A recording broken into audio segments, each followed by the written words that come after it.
হে সংবিধানের দেবতা, দিদার দাও। রিঅ্যাকশনটা আমি কি রিঅ্যাকশন দিই দেখেন। হে সংবিধানের পূজারী,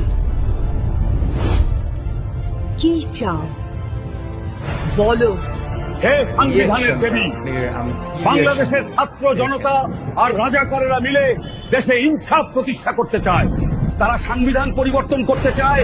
এরকম করতে থাকলে আমি ভারতীয় আধিপত্যবাদ বিস্তার কি করে করব? আমাকে পথ দেখাও। শোন হে পূজারী, অধৈর্য হলে হবে না, তোকে কৌশলী হতে হবে। তুই এখন ওদের সব কথার সাথে তাল মেলাবি। ওরা এখন যা বলবে তুইও তাই বলবি। নির্বাচনের পরে সবাই তোর কথায় নাচবে, তুই তখন সবাইকে কন্ট্রোল করবি।